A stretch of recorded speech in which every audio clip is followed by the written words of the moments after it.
세종에서 열린 첫 국무회의 모두 발언 먼저 듣고 오겠습니다. 세종 회의는 처음인데 빨리 대통령 제2집무실을 지어가지고 세종으로 옮겨야 될 것 같습니다. 너무 여유 있고 좋네요. 대한민국의 현재 최대 과제는 지속 성장하는 것이고 지속 성장의 가장 큰 토대는 균형 발전입니다. 대한민국의 지속적인 성장 발전을 위해서 이제는 국가 균형 발전이 선택이 아니라 이제 운명이 됐다 이렇게 생각이 듭니다. 행정수도 세종의 완성은 균형 발전의 주춧돌을 놓는 일입니다. 세종 집무실과 또 세종 의사당 건립을 차질 없이 추진해 나가겠습니다.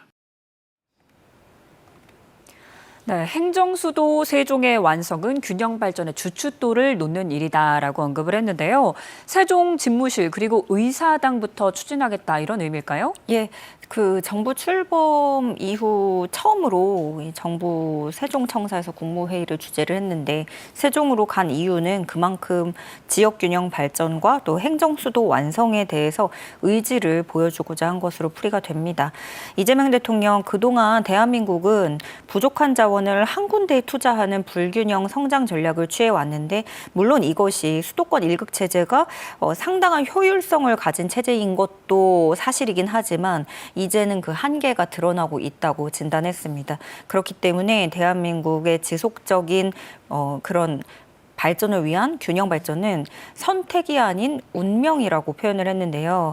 5극 3특을 거론했습니다. 이건 수도권 1극 체제가 아니라 지방 포함한 5개의 발전 중심부, 여기에다가 강원, 제주, 전북 3개 특별자치도 육성하겠다고 설명하면서 이걸 추진하는 일에도 속도를 내야 된다고 강조했습니다. 또 대통령의 세종 집무실, 세종 의사당 건립을 위해서도 차질 없이 추진해 나가겠다고도 약속했습니다. 네, 세종에서 열린 첫 국무회의에는 이재명 정부 1기 내각이 모두 참석했습니다. 대통령의 특별한 당부가 있었는데요. 보고 오겠습니다. 우리가 가끔씩 잊어버리는 게 있는데 권한을 또는 권력을 가지면 그게 자기 거인 줄 착각하는 경우가 있습니다. 권력은 자기 게 아니죠. 잠시 국민으로부터 위임받은 거죠. 그 선거를 통해서든 임명을 통해서든 그 권력의 원천은 언제나 국민입니다. 권한에는 책임이 똑같은 양이 따르죠.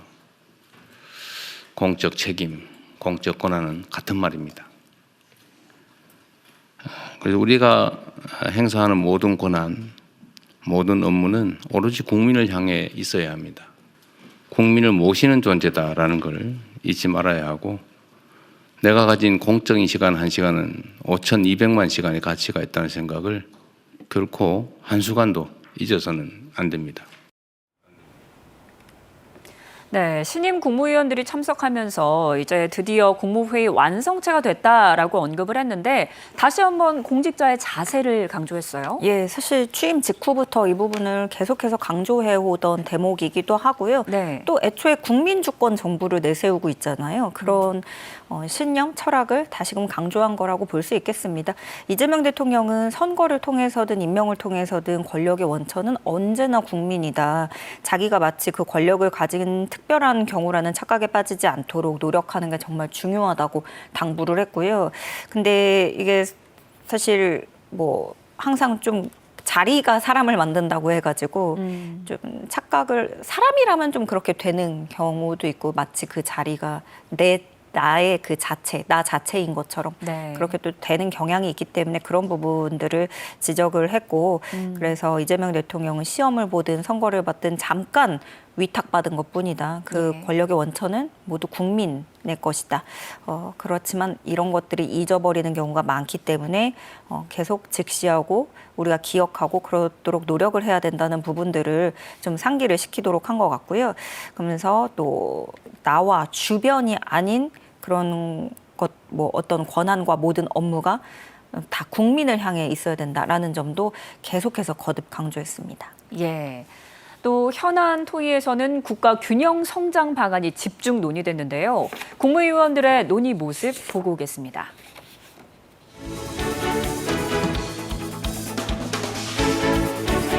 지방 이전 기업에 대해서는 낙후도 지역에 따라서 그 감면 기간을 다르게 차등화하려고 합니다.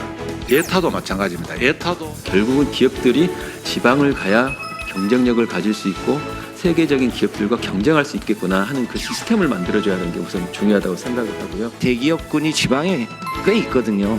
정규직 노동자를 뽑으면 거기에 뭔가 세제 혜택을 추가로 주는 이거를 우선으로 하는 게 우선 1차적으로 가장 필요하다.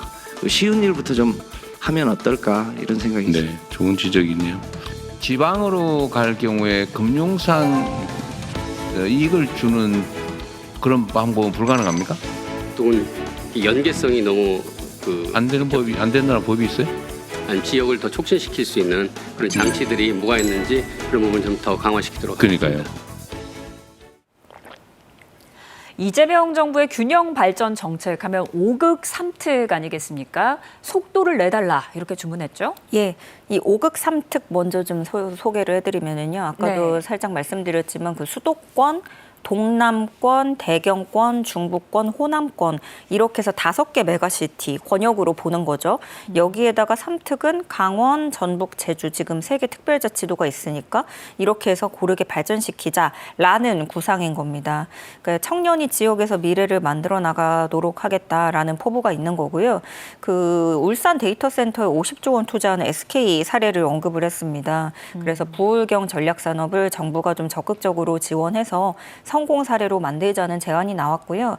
또 대전에서는 나노 반도체, 또 광주의 미래차라든가 대구에서 스마트 기술 이렇게 5극 3특에서 어떻게 보면 그 성장 엔진을 그 담당하는 그런 축을 만드는 방안도 제시가 됐습니다. 네. 그 중앙정부에서 재정 지원을 투입하는 거는 물론이고요. 여기에다가 세제 혜택에 있어서도 좀 지금 지역 쏠림이 심한 편이기 때문에 이것을 지역 형편에 맞게 좀 차등적으로 고르게 배분을 해보자라는 얘기도 나왔어요.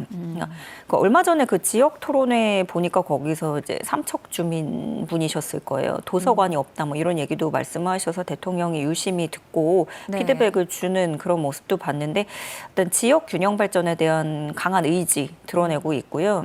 그 지방시대위에서는 청년들이 가고 싶은 일자리, 지역 대학 그리고 창업까지 연계를 해서 이 지역에 있는 청년들이 투자 걱정 없이 창업을 할 수 있게끔 발판을 마련해주고 그렇게 되면은 관광까지도 활성화될 수 있다 이렇게 얘기를 했거든요. 구윤철 경제부총리는 그 지방 이전 기업에 대해서는 낙후된 상황에 따라서 감면 기간을 좀 다르게 차등화하려는 방안을 구상하고 있다고 했고요. 국토부는 지역별 특화 산업을 지원하는 첨단 국가 산단을 만들겠다고 밝혔습니다. 네. 지방시대위원회는 조만간 이제 세부회의에서 후속 조치를 추진할 방침입니다. 네, 결국 이 지역 발전을 위해서는 그곳에 일자리가 있어야 되지 않겠습니까? 그래서 지방으로 이전하는 기업에 혜택을 주고 또 지원을 하는 방안, 이 부분에 대해서도 장시간 토론이 이어졌어요. 예, 그러니까 그동안에 뭐 지방에 이제 너무 소멸되니까 기업 먹고 살 기업이 있어야 된다 이런 지적은 계속 있어 왔잖아요. 네. 근데 이재명 대통령도 그럼 지방의 기업이 가도록 그럼 이제 정부의 지원이 뒷받침이 돼야 된다는 거를 얘기를 하고 있는 건데 뭐 지방 거점 대기업에서 정규직을 고용을 했을 때 혜택을 주는 방안 이런 것들도 거론이 되고요. 산업부에서는 그 지방으로 이전하는 기업에 대해서 세제 혜택이나 재정 혜택 지원 방안을 검토하라고 지시를 했고 예. 국토부에는 지방 인프라 구축 사업 예산을 철저히 관리하라고도 당부했습니다. 금융위원회는 그 지방에 금융 인센티브를 줄 수 있는 방안을 한번 고안해 보라고도 얘기를 했고요. 지방에 그래서 정책금융 이자를 낮춰주는 그런 방안도 거론이 됐습니다. 지방금융을 활성화해서 지역 기업의 어떤 금융 인센티브, 지원 혜택을 주는 방안 이런 것들이 얘기가 나온 것으로 보여집니다. 예, 또 이 전남 신안군 언급이 수차례 나왔는데 여기가 지자체가 열심히 노력을 해서 인구가 늘어난 그런 지역이에요. 그런데 되려 지원이 끊기는 일 없도록 챙겨라라고 당부했죠. 예, 그러니까 말씀하신 대로 신안군은 인구 증가라는 결과를 낸 흔치 않은 네. 사례이자 모델이에요.